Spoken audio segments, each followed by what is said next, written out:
Twitter to unverify people who don't pay $8 a month starting on April Fool's Day.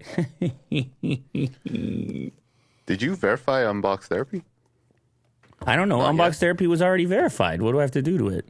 I think you got to pay now, right? I do? I think Lou Later is verified at this point. Well, Lou Later... We got the blue check. No, but Lou Later, I had to pay in the first place. Like, there wasn't no pre-check mark, pre-Lou Later. If I select... let me see here.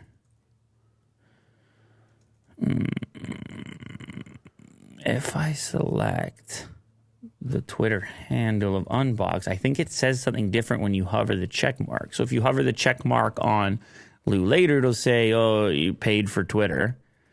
If you hover the check mark, it'll say this. It'll say, this is a legacy verified account. It may or may not be notable. That's what it will say on Unbox. Yeah, there you go. You got it.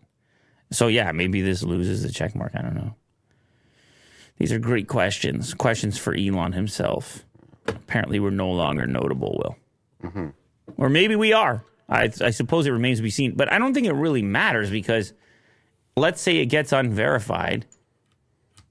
I don't know. Despite impersonation chaos, Musk sticks to plan of unverifying notable accounts.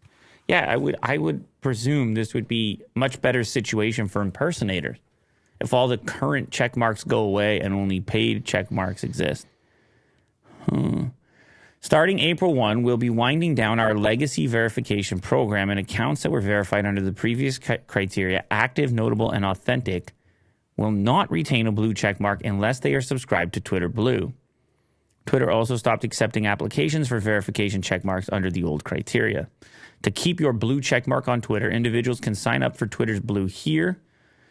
Organizations can sign up for verified organizations here. Well, hopefully they can simultaneously do something about scammers and impersonators because that never stopped. And the only thing you had was the check mark to say, hey, if it doesn't come directly from my check mark, then it's not legit. So if you lose that, there's not a lot helping you unless they feel that they've got the capability to shut down every single scammer, fraudster. Yeah, even if you pay for it and you're like a scamming account, at some point someone has to look into it. It's like a manual scan as well. But you had impersonators forever. You could make a huge fuss about it, remember? Mm-hmm. And you didn't get any action on that. And you didn't get the check mark. Yeah. You're getting worked over. To get verified, it was like really hard. Because sometimes they open verified and then sometimes they close it. Like, I just couldn't find the window. Hey, I got to give a shout out to Gage. He says, I just wanted to say thank you for the consistency in your podcast. It is the start of every one of my days. Keep up the Costco drip. This is my first super chat ever. Thank you, Gage. Appreciate it. Will, you are dripping in Costco today. Yeah, this is a weird outfit, eh? Very, very unusual.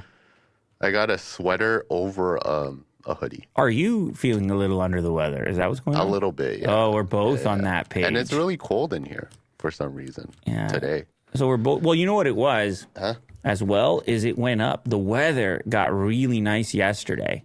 Really nice. Were you out there? Nice. Yeah, I was jogging. You were out there, weren't you? Mm-hmm. And so then when it dips the other way again, you're like, hey, what is this? Yeah, I got used to it. I know you did. And you're not alone. Yeah. But at least you have this extra Costco drip in the building. It keeps me cozy. Nice and warm and cozy.